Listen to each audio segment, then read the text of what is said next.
नवविधा भक्ती पायरी नंबर 2. नमस्कार मंडळी, कसे आहात आपण श्रोते हो. तुम्हाला मी श्रवण भक्तीविषयी मागील भागात सांगितले होते. श्री स्वामी समर्थ अवतारी पुरुष होते व ते आहेत. हे तुम्ही नित्य स्वामींच्या अवताराच्या कथा व त्यांचे चरित्र पुन्हा पुन्हा ऐकावे. स्वामी चरित्रात लीन व दंग होऊन जावे. स्वामींचे निरूपण जेथे चालू असेल तेथे प्राणपणाने ते ऐकावे, म्हणजे स्वामींच्या नामस्मरणात दंग होता येते. श्रवणभक्तीत रंगून जाण्यासाठी आपले पोट शक्यतो रिकामे हवे, कारण भरल्या पोटी ऐकण्यास बसले तर आळस येतो व ते ऐकले जात नाही.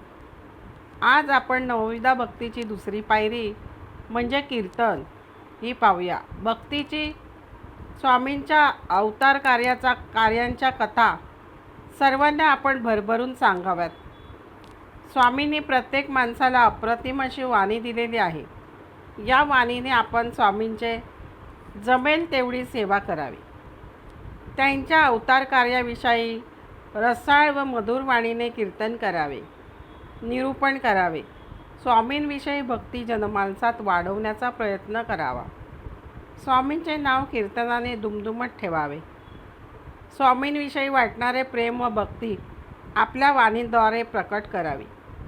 आपल्या शाश्वत परमोच्च आनंदासाठी स्वामी कथा कीर्तनाद्वारे भजनाद्वारे सांगाव्यात. चांगली गाणी म्हणावीत.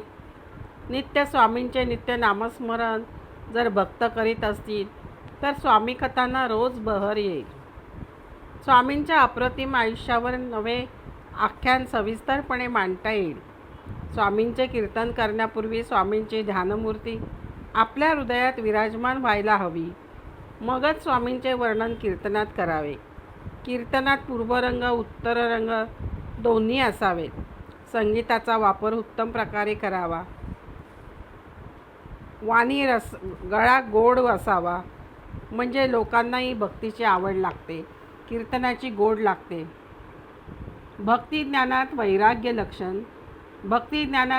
लक्षण, नीती न्याय स्वधर्म रक्षण, साधना मार्ग अध्यात्म निरूपण, प्रांजळ बोलावे, अशी आहे कीर्तन पायरी.